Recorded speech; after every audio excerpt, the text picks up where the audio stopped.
Hi, Emil. Hey, how you doing? Well, I feel pretty pumped, man. How about yourself? Look at that Always background. pumped. It looks like you're sitting in a in the front of a bomber. It's an actual 360 panoramic I took at the opening of Star Wars there at Disney. So it's not Yeah. even like a Google thing. I actually had the camera right in the middle of the cockpit, the Yeah. Millennium Falcon. Just legit. When I served in Djibouti and Afghanistan, we had the opportunity. I had the opportunity to board Russian-built aircraft, and they Okay. still use that like World Yeah. War II glass nose cone, and it was pretty cool. They still do that. Yeah.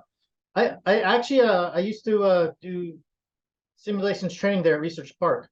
So I Yeah. used to work, yeah, I used to actually work with the government a lot. So what you're saying aligns with like all the other stories I've heard from these vets and Yeah. guys that will still work in a service that come back as civilians. So I'm glad I could Mhm. stir that memory. It's pretty amazing. What stick you smoking? This is a Rocky Patel. Are you an Okay, aficionado? yeah, I actually I'm really good friends with JB at Corona. All right. Okay. He owns it. I think you're much better connected than I am.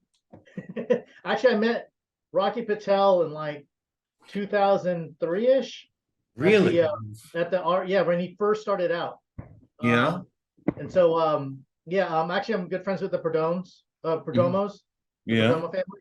Dude, I probably smoked 300 one year. I did Yeah. 60 in 6 days at the tobacco conference in Vegas. Wow. And See, yeah, we haven't been speaking with each other more than 3 minutes, and I already feel this energy that we're practically paisan, you know? that's right, man. It's all the Yeah. vibes. Yeah, I got yeah. you.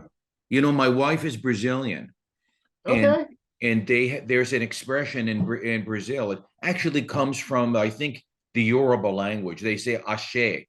And if you Okay. remember Star Wars, May the Force be with you, Yeah. that's kind of what ashe is. So, Okay. How so about this with Star Wars? The Ewoks speak Tagalog, which is Filipino, and I'm Filipino. oh, Filipino ka? Yes. Yeah, Well, first wow. generation American. Do But you yeah, speak some Tagalog? I haven't in a while, but I know when my mom's yelling at me in profanities. I, I only know a little kitchen Tagalog, and that was Yeah, from being a supply officer. You yeah, see, historically, Philippine, you know how there's been of course. every ethnicity, every race has had their own story in the Yeah, U.S. And yep, one of the stories for the Filipinos is that one of the ways that they were able to get to the U.S. and get citizenship was through the military. yeah. And you My might stepdad's American. Mhm. And you So might remember, like, for example, how like in old World War II movies, most of the mess cooks were African American.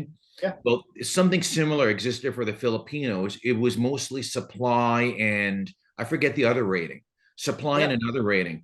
So that's why you'll find so many Filipinos in the Navy, especially, who Yeah, are in supply.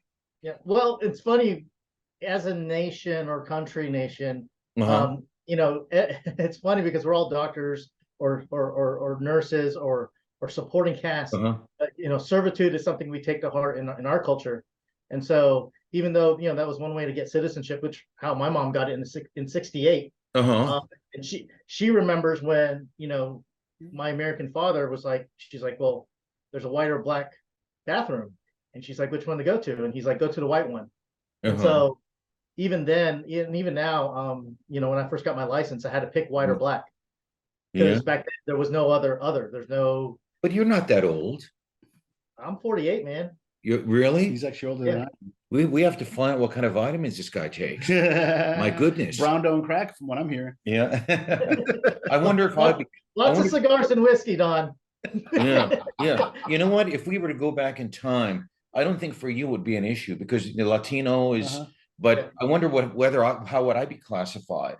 I mean, my parents, they immigrated, God bless them, they both passed on, but they immigrated from the Middle East, from Iran. okay, yeah. Now I know that the Iranians are considered to be Aryans, but I don't look very Aryan, do I? Well, No, you could pass a Latino, believe it or Yeah, not. yeah, yeah, yeah. So I wonder how I would fit in there, you know?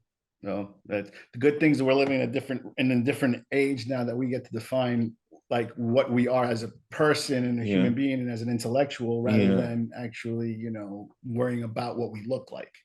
So Well, are we? growing up in the South, I found out about racism at 8 years old when I went to school and someone asked, "What are you?" I'm like, "I don't know." I'm a And then I person. go home and ask mom, and that's when I found out I was Filipino. But I didn't Yeah. know the cultural thing until I grew up, right? But Yeah. like, and I was one of three brown people, Mhm. first three brown people in '87 at an all white college prep school. And so it was historical. It's funny because like now it's kind of like a DEI inclusion and stuff like that. But I'm like, oh man, I actually lived it, or I have my mom's story to talk about it, right? Yeah. So it's now, and I never checked off the affirmative action stuff when I was trying to go to college. I just was, I'm gonna do it on myself. Hmm. So I didn't look at it that way. And growing up in the South, there was times where I was reminded of it. And here's the funnier thing, even with my wife, I'm married to a Caucasian lady now, and ex-wife was Argentinian. Yeah. So go Brazil. So I I live in an 800 person town in the middle of South Carolina. They don't know what I do. If they just looked at me, Mhm. you know, I got to be careful. And I Mhm. literally, whenever I go shopping, not that I'm paranoid, but to your point, they don't have distinctions of what brown is. So Uh-huh. even if I look funny, they might say some things like even now. So I always wear my ACDC hat just Uh-huh. like, just to kind of not fit in, but just Uh-huh. to Identify. not be second guessed. You know Right, what I mean? because But what you're discussing, and this is the thing, is that I've actually been like, lucky enough to know people that tell me how to act Uh-huh. in a certain environment. And I hate the fact that we have to get this training wise, but yeah, first impressions, as I tell everyone, it's like it's everything. So yeah, if the person has like a biased opinion of who you are and what you look like, yeah. that they're going to automatically assume that that's Oh who you yeah, are. But then when they see a brand like ACDC on your head, oh, that yeah, person's into the same thing I'm into. So we're yep. not really that different. Why No, was I thinking this? no. Yeah. Well, so the common thing that I've learned growing up, through all my different lifetimes is that, and this is what happened right now. Uh-huh. I learned my first bit of wisdom was to let my reputation precede me. Why? Because if Ness is talking about me to you, then before Yes. I enter the room, you already have that expectation. It's up to me Correct. to like live up to it. And I had to do that here because I look young right now for 48, but think of how much younger I looked in my 20s. And I was Yeah. still trying to get up in the world, and I'm short and I'm Asian and I'm like, I have everything against me. So I always utilize my cohorts, my friends to like amplify who I was, but not to hype me up. But I think everybody needs, that's what networking is to me. It's like my foot has gotten in so many doors because of my my ability to make friends along the way, and then they vouch for me, and it's literally how I've gotten my livelihood. But yeah, to your point, Ness, like um, it's being taught to be put in your place isn't a bad thing. Like now, they're like, oh no, listen, I'm a Air Force brat, so you were in the service, Don. Like Right. it's a federal offense if you speed 1 mile over the speed limit on base. You know what I mean? And I learned that as Yes. a kid. And if you get in trouble, no, you don't get in trouble. Your family gets in trouble because someone's talking to the CO or Uh-huh. whoever's in charge of your dad's job. So I learned that way, and I'm a recovering Catholic. So there's so many lines where I was taught discipline, and I think Yeah. that's the number one thing.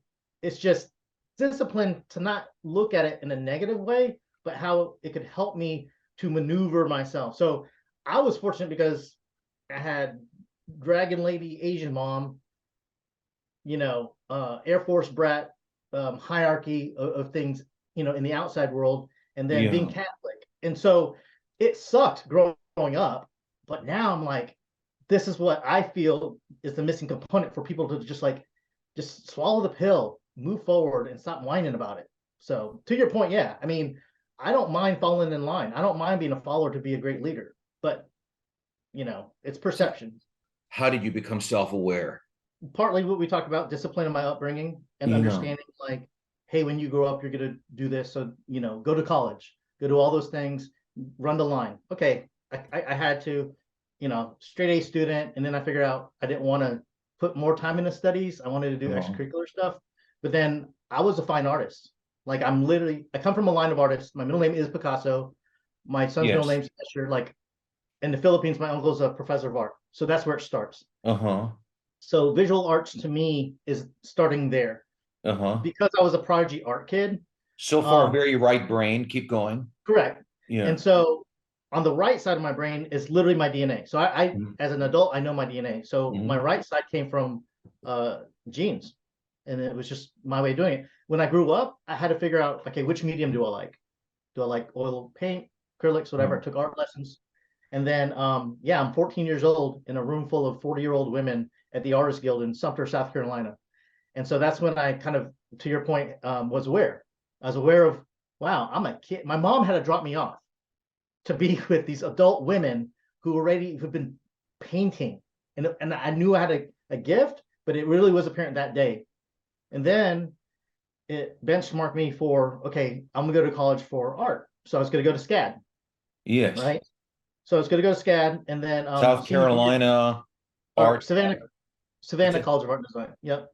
And then that's around the time that video started getting to be hotter as a college, because before it was primarily film, right? Yes. There was no Full Sail. There's none of that. It was art schools, Pearson's, Parsons. I remember Parsons. All the formalities, right? Yeah. And it was literally the only college that had video. That's hard. That's really hard to comprehend nowadays. There was no East Coast college that had video. So I was, because of my art background, I'm like, well, I want to conquer that medium too. Right. I was going to, and then my awareness. I'm glad you said that. So my awareness happened when both of my parents knew I was an artist. It's a family, and they were like, no, we're not going to pay for school. We're not going to sign, loans or anything. And I was like, what? I got into college as a junior, and now you're saying you're not going to support me?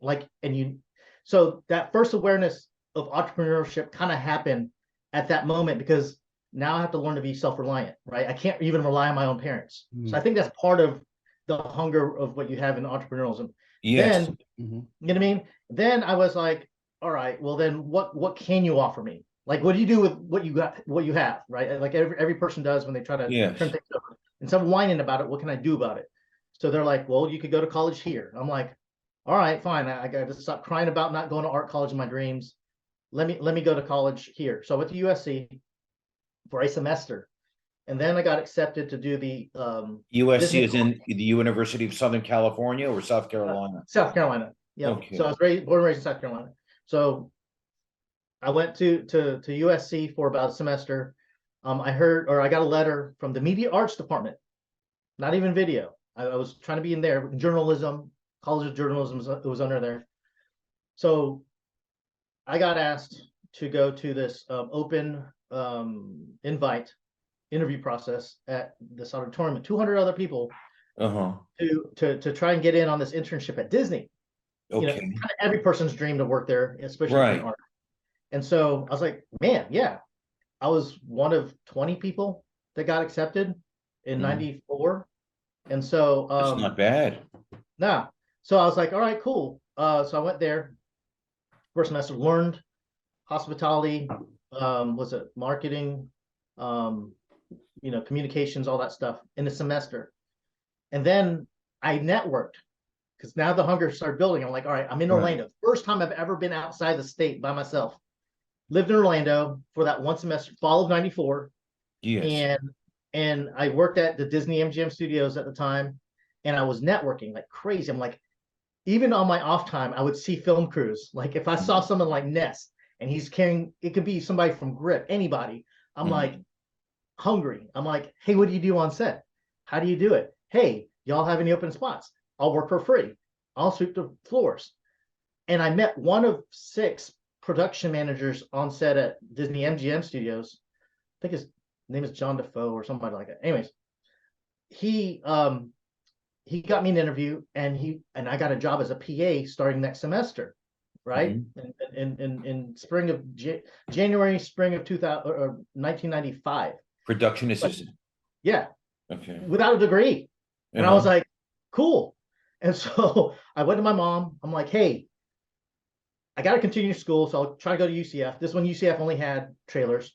It's like, I'll do that, but I just need $300 to, put my deposit down on an apartment, and then I'll do the rest. No, come back home, go to school. Strike two in my life of my parents let me down. And then cried. And then what do I do now? I looked at it. I was like, I need to get out of here. And so now it's even more relevant. Now I know I could survive 6 months in a city like Orlando as a 19-year-old. Yes. And I was like, shit, I got the job. My parents wouldn't even let me get I was like, do you understand? It's hard to get a PA job after college. I just got it didn't understand it.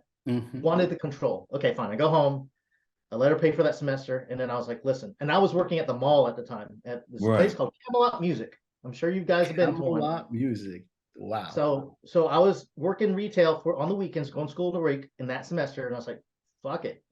I asked the manager, I was like, hey, what would it take for me to get into the management training program? Because I knew that if I want to get back to Orlando, I couldn't go there as an hourly employee. I had to go in there as a person of more stature and more responsibility. So you were saying you were in Camelot Music and you needed to be a person of value in order to be transferred properly to Orlando, relocated. Yeah, because I knew I would be one of the 200,000 migrating to Orlando at minimum wage. So when I ask you a question, like, what made you think that that's the only thought, that was your thought process? Where did you pick that sense or experience to know that that's what you needed to do? Because I just looked at my resources around me. Like I was already working in, so it's I audited myself, right? So I said, self-audit. Self-audit. And there's no words when you're just doing it, right? Like there's words now, you could Google it, but back then it was just literally survival. And then now I could work backwards and find which word matches it. So I literally was in survival mode. And I was like, all right, I'm working at Camelot on the weekends. Being school's a drag because I already know I didn't need school to get this job. You know what I mean? Like that's the wicked thing in my head. And it wasn't like I was less or I had like imposter syndrome or anything. I was just like, I got it. It was right in front of me, and it was taken away by my family. Organically, so like, as they say now. Yeah. Organically. So I was like, all right, look, what resources do I have in front of me to get over there, right? Without getting silly or irrational. So I was like, all right, there's a management program. I could get salary, and then I'll work it for a year, right? And still, I'm considered a sophomore in college. So I'll work it a year. And then, and by that time, then I could move to Orlando with the management status, and then I could get a job, and then work my way up there, and then see what happened. Go back into the studio, whatever I needed to do. Because if I was able to do that remotely, I have a better chance at doing it there because there's more opportunity. So that's what I did. And so I asked my manager, and I was 19, and he was like, "Well, we weren't going to ask you because you just left Disney." Like, I'm literally got the best customer service in my whole division. Training. The company. Training. And so we were going to ask you because we know you're going to finish school. I'm like, no, finishing school is not on the books right now. I got to get out of here. He's like, all right, here's the awareness part too that helped me out, Don. My manager said, hey, talk to the regional, but we know you'll get in. But when you do, we're going to fire you after 2 years. I'm like, what? He's like, yeah, we already see inside of you that you have something, and we know we would be. And this is at a time where you could work a retail job and make a living, and retire, And this guy himself, he was like 38 at the time, right? With kids. And he tells me this as a 19, he's like, we're going to fire you after 2 years because, we know you want to learn from this. And then, if you're here after that, we got to kind of force you out because we already know what you can become. And we don't want to trap you. Right. No. And so, but there's a lot of people that get trapped because some people need it. If it weren't for him, he was the first person professionally that allowed me to be me and then help guide me. And even to this day, I still talk to him. People call them mentors and coaches now, but he was literally my first one when it comes to business and like. He was your first break, really. Yeah, it was really. Yeah. So I worked a stint. I managed a store in Charleston, right? And I became like the #1 store in the country because I trained everybody up Disney style. And I'm like 20 at this time. And it's like I had to get my assistant manager to buy me beer. I was in control of like $1 million store, 7 people, 14 at tops at 20 years old for this situation to move me out. So I left. I moved to Orlando in 97. Right. And so in 97, I moved with $300 in my pocket, my then girlfriend, and everything in a U-Haul truck. Slept on my friend's couch for 2 weeks off of Kirkman Drive, and then stayed there for 10 years. And then during that 10 years, I worked my way up from. The funnier thing is, my girlfriend had a degree from Penn State and tried to get an HR job, right? And she eventually did. She worked for the Peabody. She worked in HR for Darden. Like she was, an HR manager that hires all the general managers for all of Red Lobster, stuff like that, Oh, right? yes. But when we got there, and it's funny because my plan kind of worked loosely. 3 days into being in Orlando, like sleeping on my friend's couch, I got a job before she did. Oh, and wow. and yeah, I was the bedding manager for Bed Bath and Beyond on iDrive. Hmm. In that store, that's the top grossing part of the store. So I know my retail, right? And there's a Yes. point And with my retail is a retail. very tough business. Yeah. I was in retail too, but we can get to that another time. That's literally what plays into what I do digitally, and I'll show the connection. So got into Bed Bath Beyond. Girlfriend's with me. Now we could afford, an apartment again. Like Uh-huh. I And think at she's that already time, graduated from Penn State. oh yeah, From Penn we State. met at the college program at Disney. She moved and that kind of thing. So that's how we kind of met. But yeah, Uh-huh. she wanted to make her way down, but she made her way down from me, and then together we went together. Try to get our first apartment, and that's when I reached out to my mom again, right? I'm like, hey, I need $300 for a down payment. First thing, she's like, it's your problem. Click. So talk about awareness. It's like, all right, fine. So I asked my my close family friend's dad, and he's a millionaire. He's like, rich dad, poor dad, right? He's the millionaire that knows how to use his money and all that stuff. So I asked him, and he was like, yeah, what do you need? I was like, $300. And I hated asking somebody outside of family. Like I wasn't really taught to do that outside of family. Right. But he was like family friends, like, I'm like an older brother to their son that used to always get You in see, trouble. that was important because you were going to the next circle now.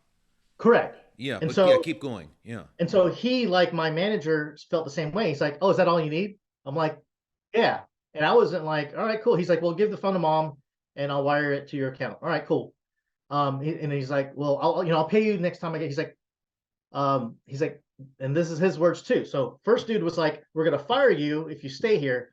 Second dude, his name's Tommy Watts. Uh-huh. He said, pay me when you make your first million. Wow. Yeah, people write the check and put it in their pocket like Jim Carrey. No, this motherfucker was like, no, you pay me when you make your first million. When I was in that point in time, I was like, shit. And he's since passed, but I was gonna write a check and give it to his wife and tell her why, because I already made $1 million. Yes, I made $1 million. No, I know. But like, I don't talk about the money. Right. I just do work. So I don't ask for gigs, right? Like I look for partnerships. Mm-hmm. So that I was kind of taught that mentality by him. So anyways, he hooked me up. We're there. I'm working at Bed Bath and Beyond. Now I'm like, should I go back to school? What's going to happen? My then girlfriend challenged me. She's like, well, my girlfriend's boyfriend is a stockbroker and he makes a killing. That kind of conversation when you're in 20s, it just sounds authentic. I was like, all right, I'll study for my Series 7. So I did. So at 22, at the Signature Building, in Orlando, there's the Chatfield Dean and Co. got me in. And so 200 applicants, like Wolf of Wall Street shit, bro. Like, Yeah. application, you got to have balls of steel. Like I was scratching shit out. Like I was just like, you got to be ego driven. The door, they want that. And I've never been in that setting, but they're like, hey, would you want to cap out at 100 grand? And I'm like, cross $1 million. Like the most boisterous, Right. Egos get in. So I got in. Right. And so now I'm learning how to crack the code on other things that I'm not used to, but playing a role. So I'm in, like, there were 7 of us out of 200. I'm in the elevator with these other cats, and they're like, "Oh, where'd you get? My degree's in like finance at Auburn, and blah blah blah." All of them. They're like, "Hey, Emil, what's yours in?" I'm like, "I dropped out, but when I was in, my concentration was in media arts." They're like, "What the fuck?" What? I'm like, "Yeah, I don't know either," but I was in, right. So that identifies the grit, right? It doesn't take a degree in that setting because all they are is pumping in numbers, and I already knew that. So Right. that was like fielding something that I had nothing to lose on something that I had control over because I still could go back to Bed Bath and Beyond. So in between my breaks at Bed Bath and Beyond, I was studying for Series 7, and I'm really good at math, by the way. So And like, Series 7 is not an easy exam either. oh no, I I took it in took Winter it. Park. Yeah, Yeah. yeah. So yields and options and all that shit. I mean, once you memorize things and then you're in it, just like any like sports, it becomes like this muscle memory kind Yes. of pattern thing, and that comes into play with what I do for a living now is patterns. So once I learn a pattern, I could do it. Like calculus, I can memorize 40 formulas and ace a test and get a B because I didn't turn in my homework. I That's know I would exactly have what got you're talking about. I yeah use patterns to learn Portuguese, but keep going. yeah. So broadly, once you learn the patterns of anything, you could do anything, right? Uh-huh. So so so that's how I started learning that. I'm like, well, I know math. If I know math, I could figure out stockbroking, like, and then words. So, Yeah. and I actually took 4 years of Latin in high school. So even if I didn't know, I could figure things out. Right. So did that, and that was more proving my girlfriend wrong. Didn't stay. And I was like, well, let me just go back to school. Now that I think UCF was starting to do a digital thing, Uh-huh. I was like, let me get a job at UCF, and then that way I could work, and then before, after, between work, I could go to class. Okay. Mm-hmm. So the only job I could find there was a convenience store that was opening up at the student union that was just being built. Like Yes. that was right, the student union. So I knew the director of the student union, all those people. So I opened up the first convenience store at UCF. And fun fact, I was the first store in all of Orlando that sold Red Bull because the Red Bull rep came in and I legit, they're like, I can't sell this to anybody. No one knew who Red Bull was. So I was actually almost giving it away as a Yeah. hangover remedy. And all the kids loved it. So anyways, now I'm a convenience store guy at UCF, going to class. And then I was like, man, class is still not for me. Cause like I already had this experience with management and people and work. So I was like, what do I have in front of me? Oh, the doctor of or he like a PR, one of the professors of PR. His name is he used to be the mayor of Winter Park at some time. Mm-hmm. He used to be the PR guy for A. Duda and Sons there in Orlando, right? Morgan, John Morgan, no, not John Morgan. His name escapes me. He was a former Air Force pilot. He drove a Corvette. He's that military guy that got the new. Oh, I know who you're talking about. I just can't think of his name. Blue suits, always on the TV, giving free shows here in Orlando. Can't remember his name either, but I know who you're talking about. He actually knows Walter Cronkite. He's old school. So I was like, I was networking with him when I was working at the convenience store. So my thing was, let me network with the people in power because they're coming to my store for bagels and coffee and stuff. I was like, what do you do? And then he's like, oh, I teach the PR class here. And then he started telling his stories, and he's very charismatic. And so I was like, man, I'd like to go to your class, but I don't know if I could afford it. He's like, oh, just come in anyways. It's an auditorium class. I'll grade your stuff, get the book, I'll grade your stuff, and then when you take it, well, then I'll just audit and then put it in. I was like, that's dope. So then I learned how to work the system. So you know what I mean? And people that trusted me and like, okay, you could defer it. And I'm like, Mm-hmm. oh shit, I don't have to go through the lines that everybody else does. Okay, cool. And this Yes. guy's very prominent. I think he was a colonel or lieutenant colonel or something, retired. And so I networked with him, and then I networked with the what do you call it, the orientation team, and then the instructional design team there. And so then I discovered, oh man, that's pretty cool too. And then the people that managed the network at UCF, and they were like, I really geeked out on that because then I was leaning in towards the digital media stuff by that point, and I was Mm-hmm. still in the store. So I was like, okay, if I were to do video, it would look like digital media. And so I was like, all right, let me network with these cats. So the computer people would always come in, get a Slurpee, get their Mountain Dews, come in to do all the stereotypical snacky stuff. So I geeked out with them a little bit, and they're like, hey, there's an opening for a job at UCF to manage the consultants at UCF, the Cyber Knights, who's in charge of it's pretty much the elite help desk for the whole campus, because they take the calls from the provost and the president of UCF. John Hitt, I think, was the president then. So I was like, well, I don't think I qualify because I don't know computers like as much as you do. They're like, no, we just need a manager. I was like, Oh, what kind of, like, what's the job description? Like, oh, you have to have at least 5 years of management experience. I'm like, done. Like all of my retail management, managing people, Right. qualified. And guess what, my friend? It's a faculty level commitment. So I was a non-degree person with a faculty level job now. So I got the job. Amazing. And it was 20 hours a fucking week with Wow. full benefits. And I could get free class. I was like, holy shit. What? Yeah. And then I look younger then. So when I went to the parking lot faculty in my Honda Accord, the older lady walks up. She's like, oh, this is not for students. This is for faculty. I'm like, I popped out my badge. She's like, oh. I was like, yeah. And so now I'm a faculty member working 20 hours a week, Saturday and Sundays, 10 hours each, managing the help desk. Those guys had my back. They're like, just give us all the calls. We'll handle it. And you just learn from us. I'm like, bet. And one of them is a Bitcoin millionaire right now, by the way. And so now I'm in like the echelon of nerdom, like geekdom. And then I was still working instructional design folks at the school. And I was like, that really was cool stuff. And so then it kind of just branched into that. And then I understood how relationships work. And then the instructional design people were like, hey, a friend of mine works with the government. Give me your resume. And by this time, I made friends at the university at the curriculum or the circulation desk at UCF. And those computer books actually cost like $80 and $100 and stuff like that. So my dude was like, hey, get me the names of the books that you want.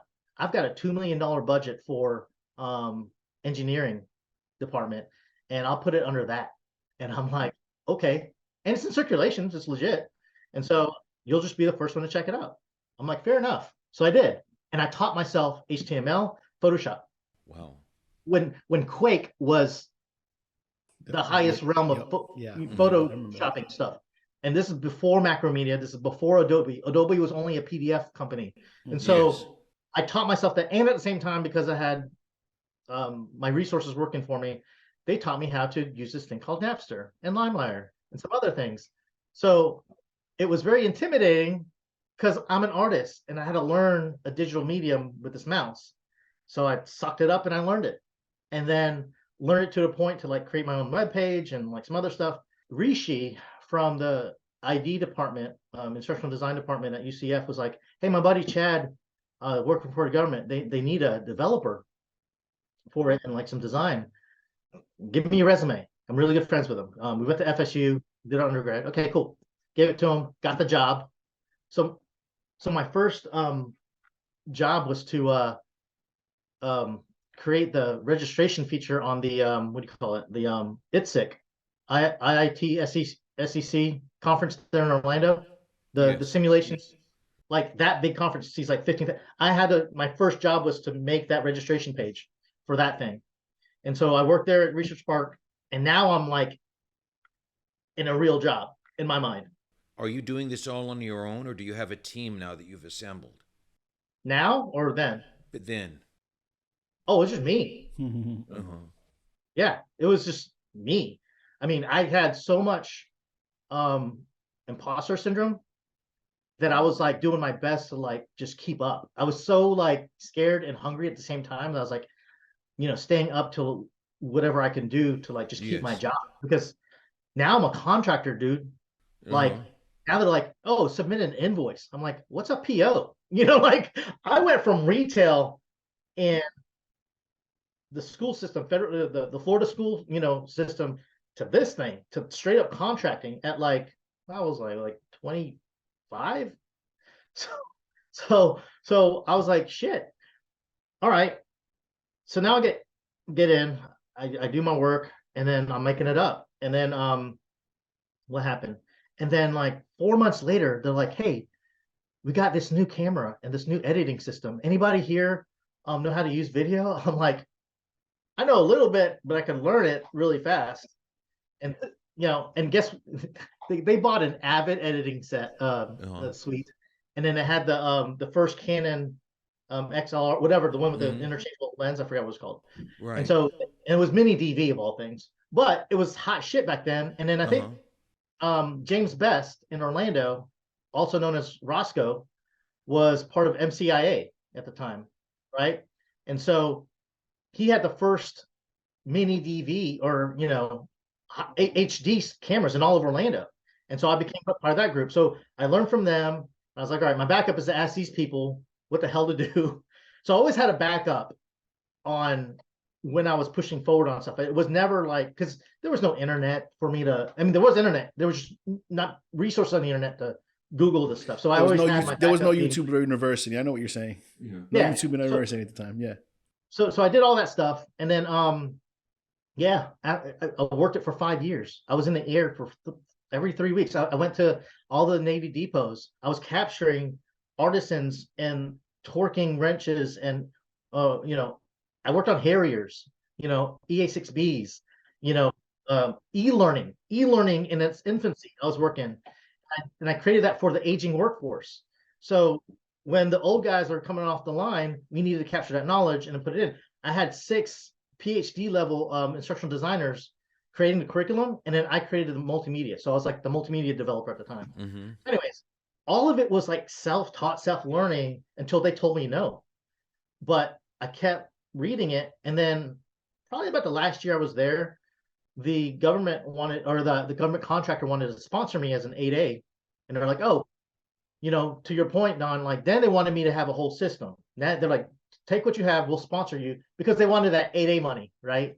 So I looked into it, I was like, nah, I'm not gonna burn out, and I'm not gonna waste what I capped out at 20 mil at 4 years or 7 years, whatever that cap is. I'm like, a lot of those companies kind of like maximize all that stuff in the first couple of years. I'm like, I'm not a businessman yet. I don't want to. I still want to be in my craft. So, anyways, that's where the digital part of my career really kind of started. And then I know I've told you a lot, but now there's UX, right? User experience design and all this stuff. And so now I get hired to do, at the time, like Sears's iPad, iPhone, Android stuff, Kmart, Craftsman. So it's funny because I firmly believe that I have the most retail experience out of any dev or digital designer, at least in my vicinity, because I already know how to count a till, where the money's coming from, the mentality comes in, the human behaviors that people expect, to develop that to the point where when I did work for Sears in Chicago, we won the Mobile Retailer of the Year award. We beat out Amazon. So me learning computer programming and all that stuff was just a catalyst for me to understand how to get in and then create value. And then so that's kind of where my expertise on digital started. And then now I'm more into like 360 and VR, and it's like catapulted. So I've only used the same, grabbing my resources. What can I do? I'm still 12 years old in a room. What can I do with my toys and maximize, value? So this is all of this is basically occurring to about age 25, 26, 27. Now, at this point in your life, have you, I don't want to use the word slow down because that's not the appropriate word, but have you gotten to the point where you can distance yourself and have others doing what you were doing so that you could go out and kiss more frogs? Absolutely. And that's why I introduced Ness to my producer. Like my thing now is if I create any company, I'm a hire CEO because I need to be in charge of creative. Right? Correct. And at the same time, you're building an asset value in the company. Oh yeah. Well, and now you could have a few sick days now if you wanted to. Oh yeah, like I was wheeling around my kids in the yard like before this convo, or I literally have built. And the funnier thing is, probably for a good 20 years, I've only worked for $1 billion companies, and like Kimberly Clark or things that you Right. touch every day. Like 23% of the human population touches a Kimberly-Clark product every day, Ness. Like Kleenex, Kotex, all that stuff. And I get to write the roadmap for their smart restroom system at the Freedom Tower in New York. Like I get to do that shit now, right? But other companies hire me too, like Spotify. Like it's weird because I know where I came from, but now like Spotify's hiring me before they went IPO. I mean, they tried twice, and I did my research. They contact me. They're like, "Hey," and I'm like, I gotta look on the opposite. I'm like, "Is this fake? Is this fishy?" Like Facebook called me up, what, 5 years ago, because they started their new business intelligence division of 40 people, and the only reason why I didn't take the job is like I'm not moving out there and being a grunt, or not a grunt, but like, working my nuts off day in day out, not seeing my kids. I'm like, but to your point of awareness, Don, now I know these companies want me, and I know my value, and I literally get to like pick where I want to go. And so I've been in 5 different industries, been successful based on a lot of numbers and a lot of reach. And so my goal has always been to like reach out to millions of people anonymously. And so if you ever even been to an ATM machine, Yes. I was the director of UX for the largest ATM manufacturer on the planet, and my software was in every single one of them. And so there's again, I do things anonymous. It's like watching a movie. Like you create a story in a moment to make people like have emotional connections. Like I do that. Like that's what I do. And it's weird because it's a new medium, and now like I'm doing it in 360 and VR, like even more uniquely. So I always find like a unique track now, and then try to have fun with it. And normally I get paid for it, but I don't know if you see this, but what I see in you is this, and I think it describes to a great extent your success. The older generation of anti-aircraft missiles would lock onto the heat source of the jet aircraft and follow it until it got very close, and then it would detonate. The more sophisticated anti-aircraft missiles these days figure out where the plane will be. Oh yeah. And it seems like you've done that for your entire career, whether it was planned or that's simply something deeper within you. You start moving ahead of the curve completely, and then when the demand catches up to that point, you're already an expert. So to your or point, considered to be an expert. Well, and that's funny you mention that, because even Barry Ness keeps telling me, he's like, dude, like, how do I sell your shit? You're 6 years ahead. I'm like, I don't know. That's for you to figure out. Yeah. And so, Yes. Even when I was with it's called Diebold Nixdorf, the ATM company, that was 10 years ago. They were like, dude, you're like 10 years ahead of us. I'm like, well, then you figure it out. You're a big ass billion-dollar company. And my idea 10 years ago was, you drive in with your Tesla, it authenticates because you have an iPhone open, and then when it's raining outside, then your door comes down, you get the money out of the ATM, you take it out, and everything's automatic because it authenticates you, because you normally get $60 at a time, and you didn't have to touch one button. Everything's authenticated. They're like, we can't. That was 10 years ago, so they haven't even caught up to that. So I don't just make ideas because they're awesome sounding. They're highly practical. So I actually figure out the why ahead of time, because I'm actually analog, Don. If it weren't for this digital stuff, I'm in a shed right now, to be honest with you, and I converted it with electricity and all the creature comforts. So I can be off grid. I have a Starlink, so like I've got the most technology in an 800-person town. They don't know what I do, and it doesn't matter because I'm forecasting, to your point, things ahead of the curve. Yes. But I keep myself grounded and my kids grounded to show I can work with my hands and not just digital. Because, like, again, looking at resources, if all this digital stuff goes away, how do I provide a living or show my kids what to do? I have enough knowledge to back that up. It doesn't have to be digital. I just happen to be really, really good at my instincts, and it just keeps going. So did I slow down? Nah, man. Like, I always have to pause and be like, do I want to go through this? Because I know my anxiety is going to be so high, and I'm gonna be like so into it. My deep diving into something is like to the point where my wife's like, you love it. I'm like, nah, that's where you're wrong. I don't love it. Like I do it because the outcome is this. So do I have to love it? Hell yeah. It's just like marriage and relationships. You've got to force yourself to love the shit out of it. If you don't like it, then don't do it. Find something else. And Another so, strength that I see that you have is that I don't know if you've ever been IQ tested, but no, I would think that you would be in the genius level. It would you would be Mensa anyway.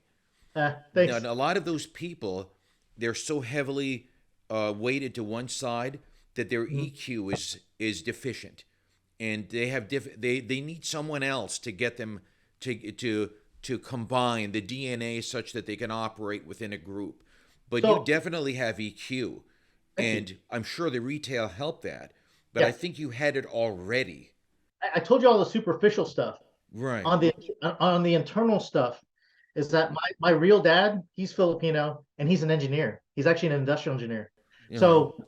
So I'm actually anal analytical. So my left and right brain work in tandem. And all the Myers-Briggs tests that I've taken, I'm like right in the middle. And Uh-huh. so even my DNA is built like that. Like right now I'm in the RV industry. And that's crazy because it's more mechanical and I'm trying to make it more, RVs. yeah, Okay. yeah. Okay. Like I get to make decisions on like without indulging because it's publicly traded, but like You mean um RV as in like motorhomes? oh RV? yeah, I work for Okay. the largest manufacturer in the world, Uh-huh. and so I'm in charge of all their digital products. My peers actually are in charge of all the components. 80% of most RVs on the planet come from this manufacturer. So you have your own companies and you're also working as a contractor employee for other Yep. companies. Okay. Absolutely. Yeah. I mean, I'll field one where it makes sense, right? Like Tractor Yes. Supply reached out and then, I helped them with their mobile stuff because of my experience. But they're actually at the point now where Sears was 10 years ago. So there's a lot of companies that want to do that. I'm like, well, I mean, it's money. I mean, like what might take a normal person 10 hours to make, takes me 1 hour, right? So now I have like a lawyer mentality, right? Because of value. And so, they find me. Like I really don't. I mean, I've been blessed because it was the opposite. And my number one goal, Don, out of all of it, and I was talking to this kid yesterday. He's trying to sell, solar. Um, yeah, I was like, I'm good. He's like, well, why? I was like, I could actually create my own. And I'll tell you why. And so I did. And he's like, oh damn. I was like, yeah, I'm probably one out of, I'm like, but good luck to you. And it's a 16-year-old kid grinding. I'm like, yeah, man. The only thing I would say is if you're 16, like tell them you're 16 first before you open up your mouth because you look like you're 19 and they're gonna turn you down really fast. So if you could Yeah. make like your looks get you through the door, let them empathize with you first and then get in through the door. So I gave him some tips. But anyways, I gave him this tip. I was like, out of all the stuff I've done, the number one thing was food and shelter. Like, Uh-huh. how do I take care of food? Like, I'm surprised I could feed my family, right? So, when I was younger, I was like, man, $20 left to eat for the month, kind of thing. So my goal, legit, was how can I buy groceries without looking at the prices? How can I be not junk food, just food? Just like how can I not what? How can I just get the things that I need and not worry about prices?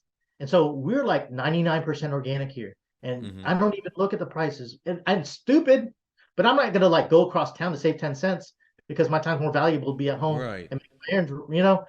So I see value in that, but food wise, you know, yeah, I mean, I could eat ramen forever and like live on a budget, and we do, but can I afford to have lobster and steak? Yeah, but is it practical? Nope. Like that kind of stuff. Now I have a family of four, and my Yes. wife is a stay-at-home mom. She homeschools the kids, you Uh-huh. know. And Probably I a could smart idea. right, and they were going to Montessori. I told her the same deal. I was like, hey, Uh-huh. I could spend more money on this Montessori thing, or I could give you that same budget, if probably not less, and put it into whatever the fuck you want to buy for certifications, books, whatever you want to do. So she did, and so even in my own household, we work things out practically because it makes sense to us. And so I can control several factors, but even our kids don't even know what I do for a living. I don't tell my code. They could do whatever the hell they want to be successful. If they want to go to college, sure. If they want 30 grand to do seed money when they're 16, fuck yeah, I'm gonna do that. You know, um, if they, if they want me to be in a situation of putting them in success, yeah, whatever it takes, as long as they're doing it. And so Montessori is teaching them independence, and not to use electronics and be hands-on learning. I mean, it's a whole curriculum, and I learned most of it from my wife. But yeah, I mean, now I tell this kid that's coming up to my door, yeah, I didn't go to college, and he's like, he's 16 now. He's like, oh man, yeah, there's no need for it, and he's homeschooled. I'm like, it's now going to be part of, like, by the time my 8-year-olds get up to be 16, you know, there's not going to be 4-year college situations. Like, and I kind of, to your point about the curve, I predicted that when I was doing e-learning for the government, because at the time Full Sail was coming up, right? And it was 14-month programs for 60 grand or whatever. I'm like, oh, that's a no-brainer, because people want to get to start making money and making up that 60 grand, not 4 years. So anyways, to your point, no, I did not slow down. Did I accept other things to make my life crazier? Yeah. But high risk, high reward. It's calculated. You know, I have the blessings of my wife and friends and family. Like, you know, 2 of my friends, one's a doctor with a self-pay program that's killing it here in South Carolina. The other one's a former NFL player who was in the Super Bowl with the Seahawks back in the day. And he's in a Bitcoin now. So like, I literally balance my life with different people, and you know, I'm not crazy. If you think that I'm a genius, I'm not crazy, because these people keep me level set and say, okay, yeah, fair enough. I mean, I've read about it, or I haven't read about it before, but you know, you do you. So that's where I'm at. You're moving at such a speed that, unlike most people, you don't even seem to have time for remorse or regret, because although you've mentioned that you've basically developed your life completely on your own, I don't hear any kind of resentment toward your parents. None at all. None at all. Which is, I think you've reached the stage of maturity early on that, you know, not alone though. forward march. There is no other law than that. Before there was hope and a lot of prayer. Now there's a lot of therapy and understanding and rationalization. Yes. So, you know, you know, my mom now has dementia, and so she doesn't know who I am, right? So it's almost like, you know, I had to accept the fact that she's dying. So I had to, you know, so I had to see a therapist for these things in my life. And then, you know, my maturity comes from those things, talking to folks like you guys and my friends. Like, I've been very, very blessed to not be on the other side of the ground. And in fact, like, my tattoo says that. It says death, Yes. and it says life. Wow. Okay. Yeah, because it's a balance. Did you design that, or did the I artist? saw it on Method Man from the Wu-Tang Clan on MTV. And the crazier thing is, I saw it. My sister passed away when I was 14 and she was 19. And then I became like this single child. My mom raised us by herself. And then I wanted a tattoo. Saw this tattoo on Method Man back in the day. Got it in Chicago. I was going through my divorce then. And then 2019, Ness, when I did the biggest hip hop concert in Atlanta. Yes. Who's on stage? Wu-Tang Clan. I got a BTS guy. I flew in from Tampa. I was like, come over. And he filmed me dapping the tattoo that I saw in Method Man after he spit a bar. We dapped him, and I was like, thanks, man. He didn't even know the story, but because they had to go back and rap. But like, that's how crazy my life is. Like, I live a life of serendipity, but I also know, like, to your point, like, there's some calculation. If I sat down and did it, that it happened. Yeah. And a force that's pulling you. Like Like, Ashe, yeah. yeah, and the funny thing is that you're in, and you designed that cockpit that you're in there, 360 design, is what I understanding before. So like, that's what I'm saying. It's like, it's something that's, it's funny because like, dude, I was there at that event. I just chose to pass on my tickets to someone else that I thought would appreciate it more. But now that I know you were there, man, I should have just gone there and hit you up. But that's the thing is, like, it's like you were probably on stage working. Oh, word? I didn't know you were there. I was there, dude. I was like, but you see, I would. You see, that's the paradox of what I do. I don't get to enjoy production when I'm working on a set like that, right? Like, you know, right. And I'd wish you came up, because I know you would, and I would get satisfaction about the job, because I didn't pay myself for that one, because I paid my crew. I flew in the #1 360 YouTube influencer, and then I had 5 other people, and I did it in 4 days, bro. Like, I got the call on Tuesday, and he's like, "Hey man, can you put a crew together?" I'm like, "When?" He's He's like, Saturday. I'm like, fuck. And I'm like, all right, bet. Let me figure this out. Challenge accepted. Yeah. And it's like 360 cameras, man. Like these things are $5,000 each, and another camera's like, 15, and it's 3D stereoscopic and all this fancy shit. But the guy that put me on, Don, remember the Outcast video for Hey Ya, the Hey Ya video? That director has done Christina Aguilera stuff. I got introduced to him by the producer who made the Boyz II Men album. And like my whole lineage of people came through actually after I left Ness when we first met. And then that's what made me get on stage. It's like Brian Barber was like, hey, put a team together. I'm like, all right, I'll get you the shot. So I got him the shot. Yeah. Now, It's amazing, man. not working for someone else or for the RV company, but what you do on your own. Are there large startup costs involved with that? Large barriers to entry? Or is it basically something that you could do out of your garage? Well, do what? The 360 stuff or? Yes. Oh yeah. The 360, Yeah, the UX, yeah. yeah, I could do it all in-house and then teach others. So there's not much need for funding, for financing? No, I've never got $80,000 worth of gear that's paid for. Okay, so you basically cracked the code. You really don't need investors. You don't need to go to banks. You don't No. need angels. You don't need crowdfunding. You don't need any of that. If I did, then another buddy of mine started the largest angel investment network in South Carolina, and he's literally waiting for me to like pitch him. I'm like, no, I'm good. I'm good. And the funny thing is, when I started with the government, Uh-huh.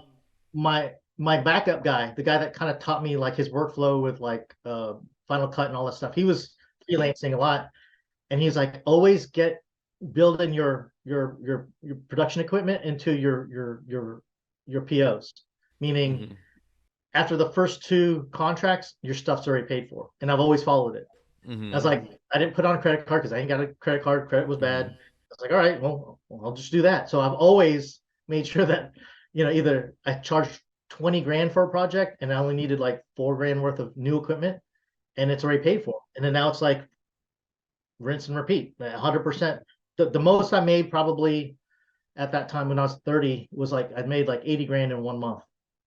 And I had like 14 grand of overhead. So I pocketed like 65 maybe. And I hired one of the guys, and I also lost $800,000 in 1 month. But this was like for an e-learning contract. But yeah, Yes. I make sure, to your point, that I'm in a position of power. So I leverage my value over being. I don't want to cloud myself over. Oh man, we got to get this contract because we got to pay for our warehouse. We got to pay for this. Like that's very reactive to me, and so I try to be proactive. And the proactive part is like I could just sit here for half a year and take care of my family, cook meals, and figure out what my next plan is. Mhm. And so it took a while to get to that point. It's not easy, but yeah. For what you do, would there be any value at all in terms of having like a brick and mortar office, or is that just completely unnecessary for you? If the company grows to 100 plus, it probably will be, and that's just for aesthetics, right? It's like a Uh-huh. bank, My right? question is that the thing is that you've told to me about a certain project you want to do, and I don't want to say because this is up to you to decide. Share it with us, and we also I gotta want to keep your time in mind because I know you said you had a hard out at one. But remember we were talking about being everywhere at the same exact time because in our jobs we have to be able to be everywhere, and Yeah, especially with now with like you're literally your office is a shed in your backyard. yeah. So that's the wonderful thing about I think that what we're doing is we really don't need a boarding, but you said it's for Well, aesthetics. here's the crazier thing. Before the pandemic, I was already working remotely for larger companies. I was like usually one of 7 people in a $1 billion like Sears Home Improvements is in Longwood, right? Yes. I created the first SearsHomePro.com site, man. And then when I moved to South Carolina in was it 2007? Yeah, 2007, because I got married to my wife. We moved to Charleston. They gave me all the Cisco equipment to put in my house. No one knew I was missing. They're like, oh, just answer the calls. I was in Charleston. And I was at the Yeah. headquarters in Longwood. They made $1 billion a year, right? And so, and then even with the government. So during the 5 years I was working in government when I was in my 20s, Mm-hmm. probably the 3rd year in, I was about to get burned out because I was flying so much and I was just doing so much work. I was charging them, day rates and stuff like that.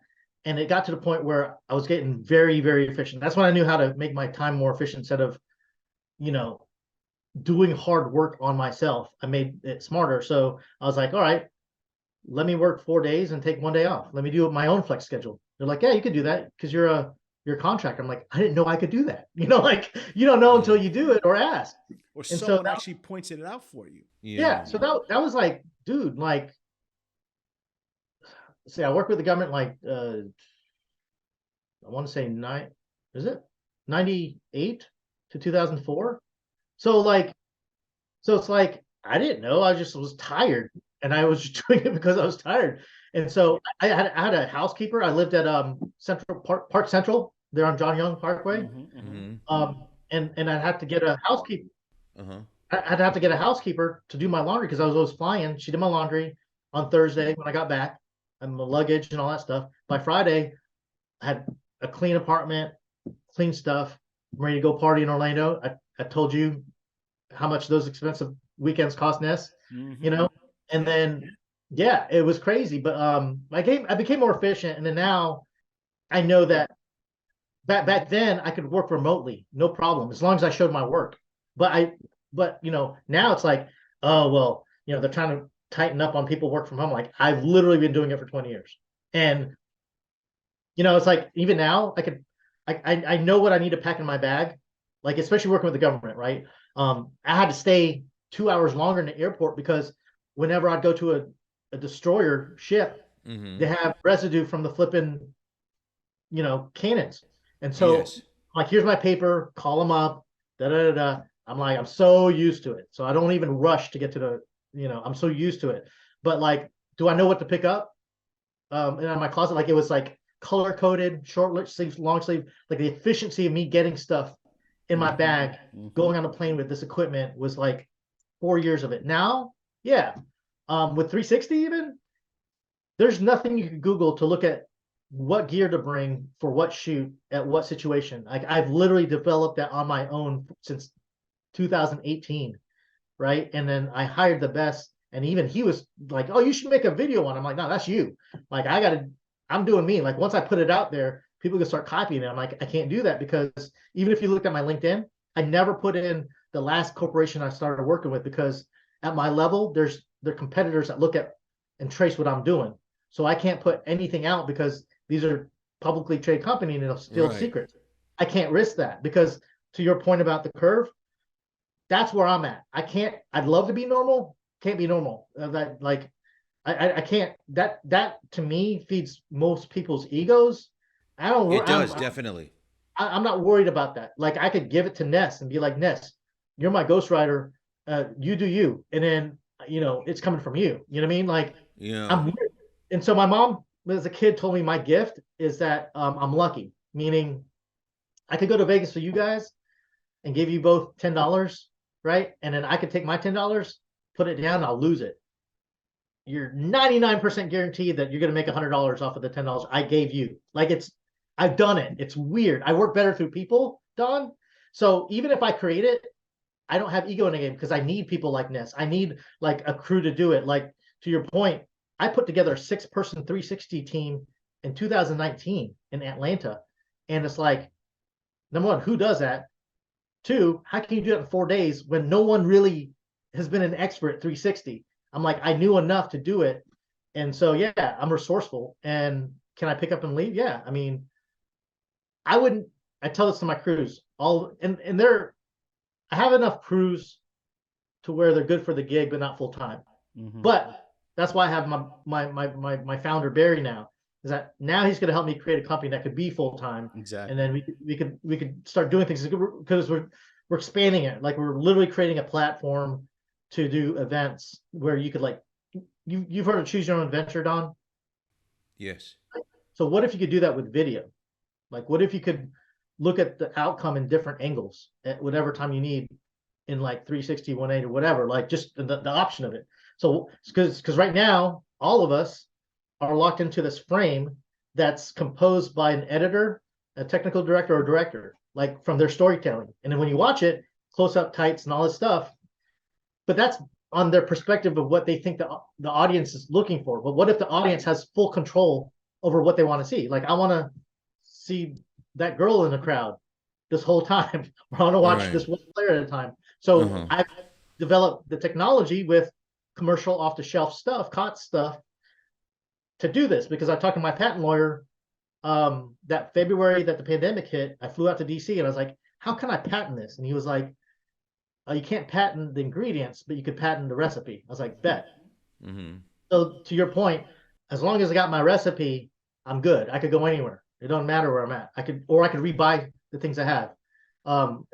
Things are replicatable, but replicating what I do, you know, Yeah, I think the brick and mortar would make sense for you if you didn't get the brick and mortar so much to do business, but number one, in terms of buying real estate, kind of like what McDonald's does, and yep. number two, simply to brand your name physically, where you have a meal building here and a meal building there, so people would just see it would become obvious at that point.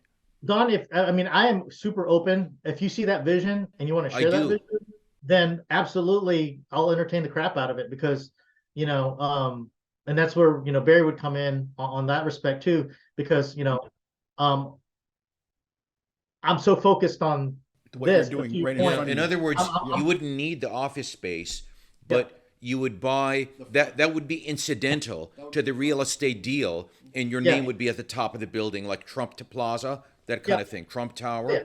You're right. Yeah. Before we wrap it up, most people that we speak to, that we interview, they have something very definable. So that I would say, if people want to get into contact with you, what would be the best way to contact you? But in your case, you seem to be all over the place. Is there any one way you would define yourself in terms of what you do, such that if I say what would be the best way to contact you? Okay, so the website and the name of the company is 360 VR Crew. And so what we do is, if you want to learn how to be on a crew and do it for yourself, then we could teach you. If you want to be on our crew, you could do that. If you want us to create it for you, we could do it. But I try to come up with something simple too. Plus, when you're, in production, you have to have an official shirt that says your crew, or else you're just another guy in a t-shirt. So I own the brand. Yeah, either be part of the team or hire us to do it, but that's what we do. Yeah, 360 VR Crew at Gmail, 360 VR Crew on Instagram, YouTube, and I have all the names and all the profiles. So Yes, with your permission, we'd love to have you back because, well, for selfish reasons, I'd like to see how you might be able to help us with the real estate business, VR, in regard yeah. to that, as well to things that other people wouldn't have thought of, etc. Oh, I could do a fake drone shot with a 10-foot pole that looks like it's 30 going from inside and outside of real estate spots. I Yeah. think back in the day I used to do some work for Charlie Orden for maps there. But yeah, anything give me a challenge of what you're trying to solve for that you see is your value prop, Okay. and then I'll take that and reverse engineer to look at my comps and look at how everybody else is doing it and make it yours. Like that's kind of like what I do because I look at the weaknesses out there. So What's my up? challenge is going to be this: the next time we're going to have him as a show guest because I'm Yes. producing this show. Sure. What I'm going to do is get you to make sure that because we're going to get a place that we're going to affiliate and partner up with in a cigar shop, an establishment, and have you as a guest, and we'll add that value on top of that to basically make it all one custom made, tailor Yeah, made. and But then- I want to get him out of here, Spence, because I know he's Sure. an important guy and he's got meetings and he's making the time. So thank you very much. Thank you so very much. Yeah, thank you guys so much for Thank your you. time. Yeah. Thank you. It's been an honor and a pleasure.